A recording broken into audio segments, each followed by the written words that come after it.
Blugoblin here. Thank you for joining me for my comic book review for this week in September 2011.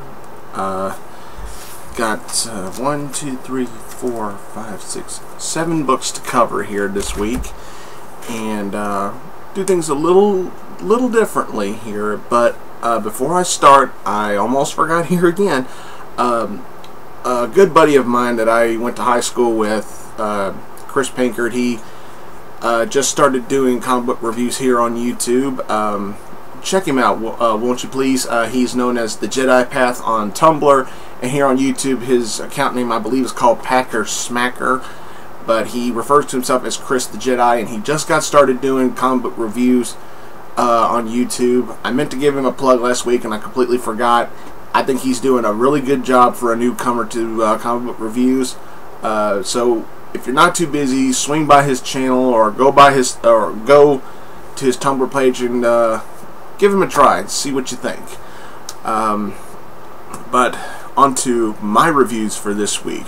We're going to do things a little differently. We're going to start with my pick of the week.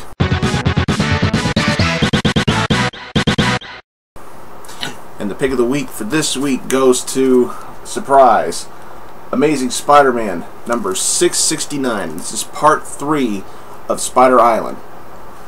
Why is this my pick of the week? Y'all should know by now the book I enjoyed out of all the books this week, in my opinion.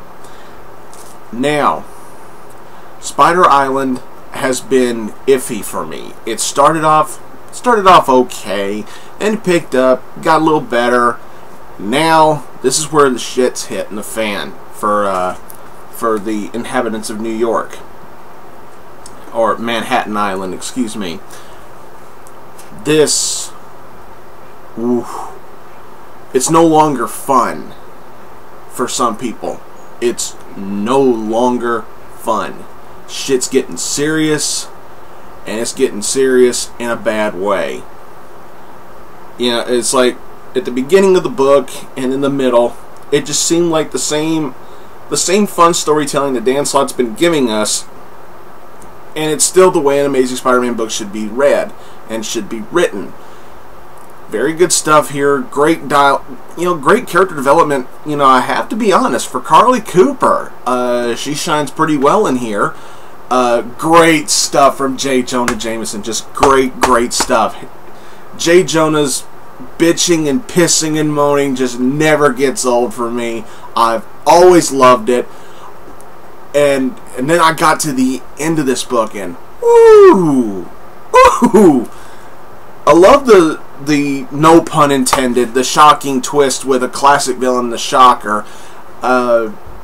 Very big reveal as to how badly serious it's getting now, and we finally get the big reveal of who is exactly the mastermind behind this so-called Spider Island, and you know who is the Jackal's boss in all of this.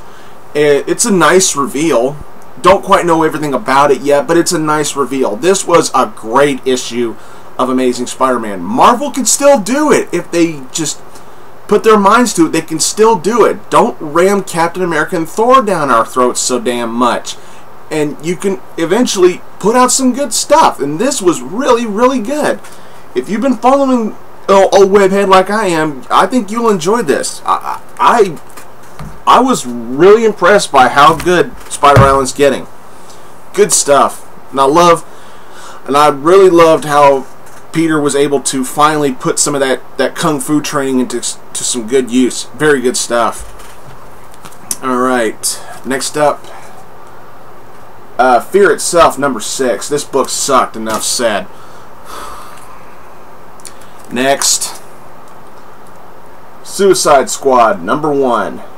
I was really on the fence for this, you know, because I guess this is kind of the DC relaunch, rehashing of Secret 6 in a sense, and I was not on board with Harley Quinn's new look. I was not. But I will be fair and I will be honest. Her character development is still the same as it ever was. So because of that, I can live with this. I can live with the new look. I'm not a fan of it, but I can live with it. Very well done. I don't like the King Shark's new look either. I thought his look in, you know, Gail Simone's Secret Six, I thought King Shark looked incredibly and epically badass in that. And they had to change him to a hammerhead shark. I don't know why. It was pointless. Why'd you have to change his species of shark? I don't get it. But he's still as awesome as he was. I just don't like his look. Deadshot's still as badass as ever. I was surprised how good this was. Adam Glass does a great job. He's no Gail Simone, and nobody will ever be as awesome as Gail Simone, you know, in my opinion, when it comes to, you know, titles or storytelling like this. But it's really well done. Getting to know some of the other members, and I'm liking where this is going. This was a great start to a potentially good series. Very well done. I mentioned this on one of my personal message chats on YouTube earlier this morning. I'm not that big a fan of this new look for Amanda Waller either. I just hope, just like Harley, I hope they keep her character development as being one of the biggest bitches in the DC universe. I hope they keep that intact. Then I'll be okay. If they completely redo her and then, you know, I don't know. I don't know if I'll be a fan of that. Obviously, a minor spoiler here, I'm thinking they're gonna, you know, go with the movie look of Amanda Waller. You know, I always thought good old-fashioned Amanda Waller was fine. She was a bitch. We loved her for it. I'm just hoping they keep her character development intact. But nonetheless, this was very impressive. A very good start to the series, and give it a chance. If you hate Harley Quinn's new look, try to put your hatred aside and give it a chance. That's all I can say. Next up, Batman and Robin #1. This would be a great drinking game right now. Take a shot every time you hear the words #1. But all joking aside, here we go. Batman and Robin #1. Peter Tomasi, Patrick Gleason. This is another one of those instances where I don't know why they had to restart this at #1. Where they could have just kept on going with the numbering. You know, I don't know. But it's like, if we're gonna relaunch one, we're gonna relaunch every goddamn one of them. I guess, whatever. This was surprisingly good as well. I'm not gonna lie, I wasn't expecting much, you know, because, you know, we have not yet seen a team up between Bruce and Damian, and we weren't. I'm not gonna lie, I wasn't expecting that much, and I was impressed by how well this was. The only downside to this so far is that DC seems to have pressed the reset button on Damian's character development. When Damian got started as Robin, he was a real asshole. He was a prick. He was a little insignificant little bastard, and you just wanted to reach through the comic panel and just smack the fucking piss out of him. And he eventually grew up. He learned how to be more respectful. He eventually learned how to be a better partner to Batman, and, you know, he grew on me. But it just seems like DC just hit the proverbial reset button and just made him a complete prick again. I'm like, what happened to all that character development he went through leading up to the finale of Batman before the relaunch? What happened to all of that? It's like you just took all of that, just crumbled it up, and just tossed it away. That's the problem I had with this book. You made Damian a complete disrespectful little son of a bitch again. And you're going to relaunch his character growth again? I'm sorry, you're getting a thumbs down, DC, for that. Other than that, the storytelling was good, and the dialogue and the tension between Bruce and Damian, it was well done. I just don't like the reset button on Damian. That's... y'all know me, I'm brutally honest. Alright, next up. This was a book I was ready for. I was ready for this, and I'm so thankful to DC for going ahead and putting this out in the relaunch. Yes! Batwoman, #1. By the way, Tallest Silver talked about it really well. Go check her out. Oh my god. Batwoman #1. It's so beautiful. J.H. Williams III. Once again, pure cinematography on paper, just as it was when during Batwoman's run in Detective Comics. This was beautifully incredible. I look past all them stupid lipstick lesbian jokes from the nerds on the internet. I look past all that and just focus on how awesome of a character Batwoman is. Was this as good a start to Batwoman's series as I expected it to be? Not so much, because it's only the beginning and we're just getting, Batwoman's just getting her feet wet in this new ongoing series, and it's a really nice beginning to the series. It's not, I'm not going to predict that this story is going to be as good as Elegy was, which is a great story. Pick that up in trade. I know Silver did. Yeah. But no slouch to good storytelling. J.H. Williams might not be as good a writer as Greg Rucka was for this, but he does a good job. His artwork meshes with the storytelling really well. Surprising dialogue between her and Bet, and especially between her and her dad. Wow, good scene, good tension, good drama. Loved it. This was fun. I really enjoyed this. I was ready for this, and it was well worth the wait just based on how good this was. Do yourselves a favor. If you missed out on Batwoman's run in Detective Comics, pick this up and jump on board now. It was really good. Alright, next up, Green Lantern #1. You're probably already wasted if you're actually playing the drinking game I suggested earlier. Jeff Johns, Doug Mankey, good solid team, no denying that. However, that being said, remember, I'm brutally honest. This was not anywhere near as good as I expected it to be. Sorry, Jeff. Sorry, Doug. This was kind of a bit of a letdown for me. I'm not saying the book is terrible. Don't send me hate mail because you love Green Lantern so much. I love Green Lantern. Green Lantern is one of my favorite characters. My two favorite Lanterns are still Hal Jordan and Kilowatt. But to me, I actually like where they're going with this storytelling, with Sinestro being a Green Lantern, being forced to be a Green Lantern because a ring chose him at the end of the War of the Green Lanterns.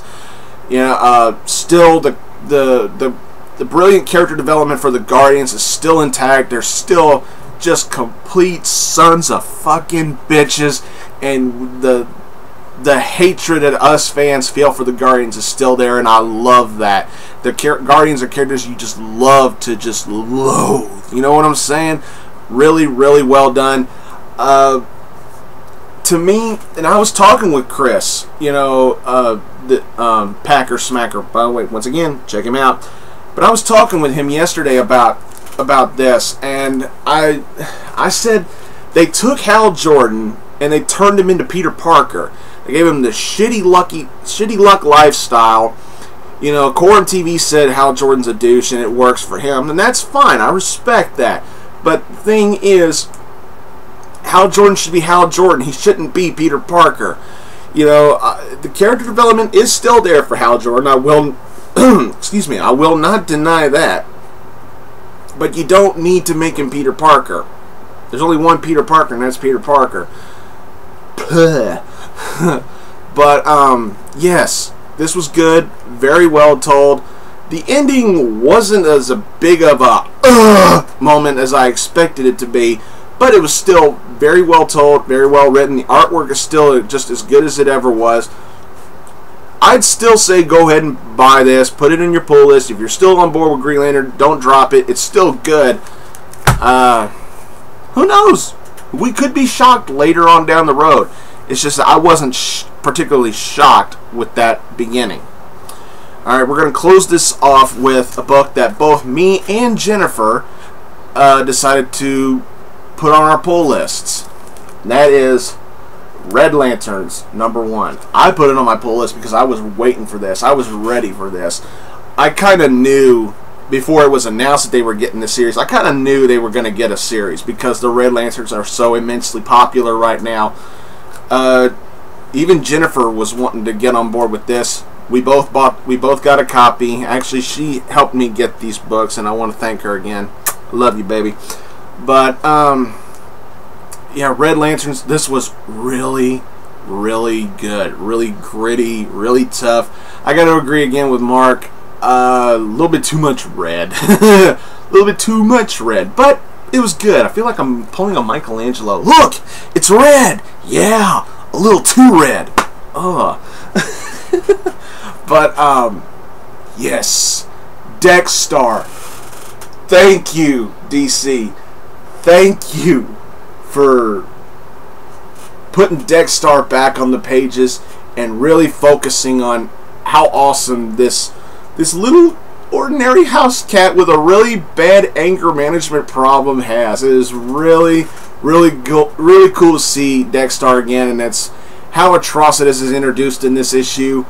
Good dialogue. I love the fact that they keep giving hints and winks and nods to the War of the Green Lanterns that was supposedly not changed for this relaunch, and I like that. Really well told. Love the stuff between Atrocitus and Corona's corpse. That was good. This was really good. This is a great jumping on point, in my opinion, for anybody who doesn't know that much about the Red Lantern Corps and would like to know how they roll, because this was very new reader friendly, in my opinion. Very well done. Peter Milligan and Ed Benes. Wow. Great team up here, and Peter Milligan does a superb job with how a Red Lantern story should be originated. You see what Atrocitus went through to become a Red Lantern, and that was all in itself a badass moment in storytelling. Good stuff. I would recommend you put this on your pull list. This came pretty damn close to being my pick of the week. Really damn close. I gotta tell you, this relaunch from DC has been really well done for me. I too, like a lot of other people, was very skeptical as to whether or not this relaunch would actually be any good or not. And I have to say, I'm very impressed by how well it's been. And I think you would be too. If you're not on board, if you weren't that big a DC fan and you would like to, jump on board with some particular DC titles, I would suggest now would be the time to do it. This relaunch here is very high on being new reader friendly. So give it a try. That's all I got for this week, everybody. More books may come all along the way. I'm planning on getting back into doing written reviews on my Tumblr page. I'm sorry I've been lacking a little bit in that, and I know I haven't been tweeting as much as I normally have been. Things have been really busy around here with school and everything. But thanks for watching, everybody. Don't forget to subscribe, and until next time, I'll see you later.